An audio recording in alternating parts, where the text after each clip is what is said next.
સુરત મહાનગરપાલિકાના ward number 18 માટે યોજાનારી પેટા ચૂંટણીમાં કોંગ્રેસે સાણિયા હેમાદ ગામના નિવાસી સંજયભાઈ રામાધાર રામાનંદીને અધિકૃત ઉમેદવાર તરીકે જાહેર કર્યા છે। સંજયભાઈ અગાઉ સાણિયા હેમાદ ગામના ડેપ્યુટી સરપંચ રહી ચૂક્યા છે અને તેમનો કાર્યકાળ પૂરો થયા બાદ તેમની પત્ની પણ સરપંચ તરીકે સેવા આપી ચૂક્યા છે। આ વિસ્તાર હવે સુરત મહાનગરપાલિકામાં સામેલ થયો છે અને આગામી ચૂંટણી માટે કોંગ્રેસ દ્વારા મજબૂત દાવેદાર તરીકે સંજય રામાનંદીનું નામ જાહેર કરવામાં આવ્યું છે। આજે સુરત કલેક્ટર કચેરી ખાતે કોંગ્રેસ ઉમેદવારે પોતાની ઉમેદવારી નોંધાવી હતી અને પોતાના સમર્થકો સાથે ઉમેદવારી કરવા પહોંચ્યા હતા। વોર્ડ નંબર 18માં ઘણી સમસ્યા છે, જીતશે તો તમામ સમસ્યા નિવારવા કામ કરશે એવું સંજય રામાનંદીએ જણાવ્યું હતું। ઉમેદવારી નોંધાવતી વખતે કલેક્ટર કચેરીના પટાંગણમાં ભારત માતા કી જય ના નારાથી ગુંજી ઉઠ્યું હતું।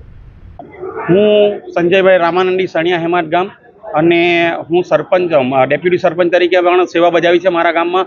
ત્યાર પછી મારા વાઈફે પણ સરપંચ તરીકે સેવા બજાવી છે અને સણિયા ગામમાં હું રહું છું।